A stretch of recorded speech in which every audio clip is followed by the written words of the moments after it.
I don't believe that is not a valid argument. No, it's definitely not. It's kind of a self-serving argument where it's like, I get to stay in my own little bubble. I mean, you're welcome to believe any cockamamie thing you want to, but if you're going to say that's not right, then I'm the first one that wants to know, well, what's not right about it? Show me what's right, okay? And believe me, I pride myself on someone who I will say I'm wrong if I'm wrong. You know, if I said that this is what the National Security Advisor said, and then they come back and say, no, he did not say that, okay, then, and prove it to me, well, I'll be the first one to go, okay, folks, I'm sorry I was wrong about that, but I've never had to say that. Which is a very impressive thing. Because I check my facts. All right, let's see if we got these guys. They're telling me they're there. All right, let's go to Zach first. Zach, are you there? All right, I guess, I don't know. I am saying that they were there. I guess we might be cut off somehow. I don't know. Whatever. We'll talk about something else for a minute. Now, Crossfire. That was used in the JFK film. Right. That was one of the two books. Yeah, and I mean that's just totally impressive towards me because I had seen some of the Oliver Stone stuff, but not till JFK was I really like, wow, this guy's an amazing filmmaker, and it really, I think it opened the door for the History Channel was kind of in its infancy.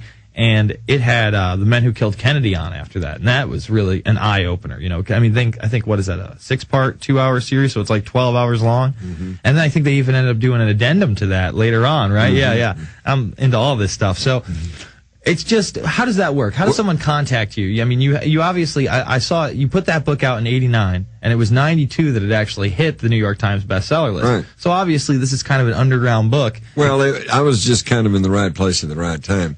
Oliver Stone had already decided he wanted to do something on the Kennedy assassination, and he had already decided that he was going to use Jim Garrison, the district attorney in New Orleans, as a central character. What he did not have was all the facts and information concerning the actual assassination itself. And my book came out in, I believe, November of 1989. And in January of 1990, like 2 months later, I'm contacted by Oliver Stone's people, and they say, are the movie rights available? And Oliver Stone would like to make a movie out of this. And I'm going, well, gee, yeah. Yeah, Sure. well, I guess that if we have to, okay, I guess we can do that. That's right. We can do that. And then the next 2 years was quite a fascinating experience. I would go into Dallas to the Stoneleigh Hotel, and actually, after about the third version of the script, I would go through the script, but they made me read it in a little room, windowless room or something, and I couldn't take it out, and I couldn't make copies, and I couldn't make notes. Sworn to secrecy. Oh yeah, it was a total secrecy thing. And, but I would, say, no, I don't think this is right, or I think this is right, or this, that, and the other thing. And so I did quite have a lot of input into the thing. And also I was quite impressed because they didn't just take the information in my book and just run with it. Oliver Stone had a pretty full-blown research staff headed by a woman named Jane Rusconi, and, quite a competent lady. And they went back and backtracked. And they went back and talked to some of the same witnesses I'd talked to. They looked at the same documents I'd looked at. They looked at, followed my trail, and came to the same conclusions I had come to. Yeah, and it's just such an impressive film.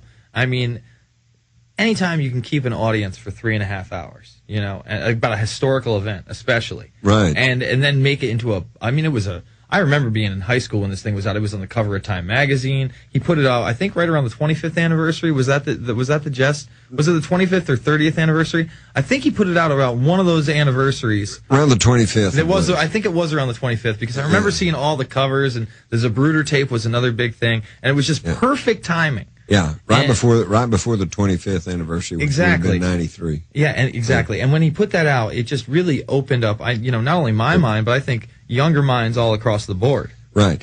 Are you aware that he shot over 1,000 hours of film? Is that true? Yes. And then edited that down to whatever it is. It's not quite 3 hours, I think, but it's like 2 hours, 2.5 hours or something. I've seen some of the cutout scenes for sure, but not 1,000 hours worth of cutout. 1,000 hours. Well, that's why my wife and daughters are still a bit irked, because there was a whole scene we shot all day at Love Field in Dallas, and my daughters and my wife were actually as extras. Okay? Oh, really? Yeah, they dressed them up, put them in the 1960s hairstyles and clothes. And they were so excited, and that whole scene got cut from the movie. Just no winning, right? Yeah, just can't win. Man. All right, we got more callers. Let's go to Mark in Oregon. Mark, what's on your mind? Yeah. Hey, Jason and Jim. Great to speak with you. You know, Jason, I don't usually call in twice in a week, but I couldn't pass up an opportunity to speak to the great Jim Mars. You know, I hear you. I might be getting short for all we know. He looks great. He's going to be around another 25, 30 years easy. Another 45, 50. Yeah, if he'll just let us live to a natural death, we'll all be around a good while longer, probably. Thank you. I'm watching them chemtrailing me all the way to Austin today. I was all over Central Texas, man. I just cross hatches all over the sky. They don't exist. I don't know what you're talking about. But of course, I know they don't exist. Look, I live on the very edge of the country here, right on the Oregon coast, and just the day before the inauguration, they do have them out here on a regular basis if there's no wind or clouds or foggy, rainy weather.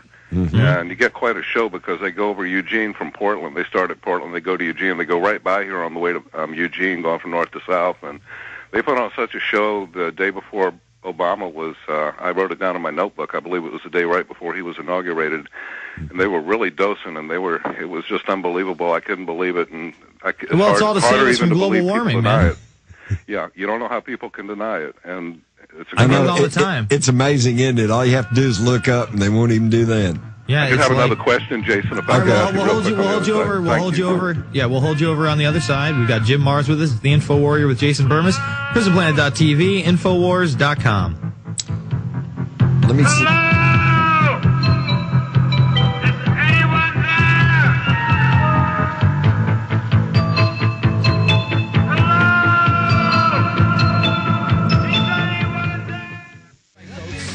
Back with Jim Mars.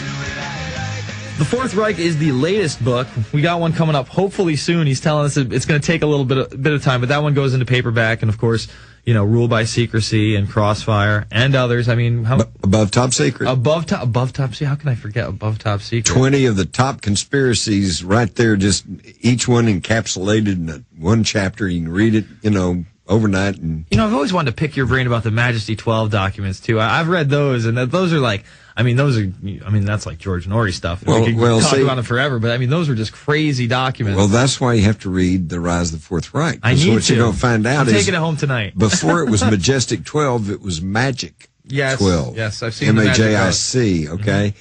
The Nazis had a occult psychic program under the general heading of Magic, MAJIK. Mm-hmm. So I'm wondering, did we brought their rocket scientists and their mind control experts? Did we bring their psychics over here too? As part of Paperclip, it's definitely plausible. Sure. Definitely plausible. All right, let's take that second question from Mark. Go ahead, Mark.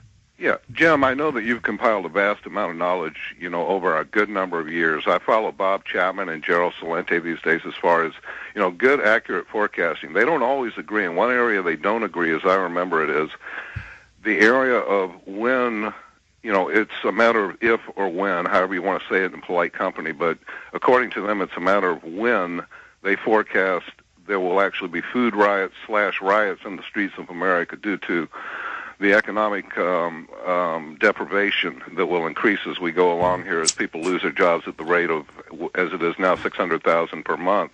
Right. Gerald Celente looks at this summer.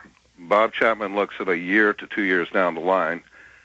Like, if you can, and I'll sign off after I just ask you to please briefly describe what you feel in your gut and or you've derived from your knowledge and research and contacts, what the rest of this year is going to look like as far as significant disruptions in the lives of most or all of us, chaos, in other words, you might say, and shades of chaos. I sure would hate for it to go to chaos, but I really don't. I don't see it getting any better anytime soon. Have you heard of the Baltic Index? No, I haven't, Jim. Okay, the Baltic Index is where they keep track of all of the food shipping around the world, and the container ships and this, that, and the other thing. It's down 94%. Nothing's moving. Okay. And already there are some of the shelves on Target and Walmart that are getting a little thin, and I don't know. I don't want to get to predicting. For one thing, I don't want a self-fulfilling prophecy. That's If you tell Law of people, attraction. yeah, if you tell people that, you know, there's going to be a food shortage, then they all run out and buy up all the food, and there is a food shortage. So, well, there is a lot of that, and it can very well be true because, as you may have heard, they're not planting much this year in this country because the commodity prices are so low.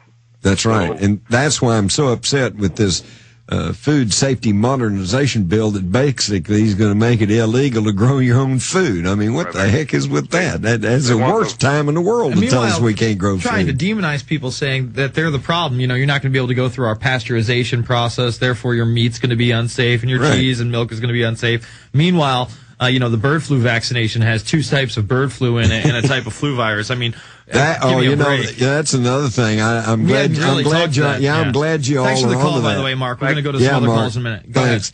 ahead. No, just to put a capper on the comments to Mark. I don't want to be too gloom and doom, but it doesn't look good. I think we're going to be very fortunate if the U.S. dollar holds up till the end of the year.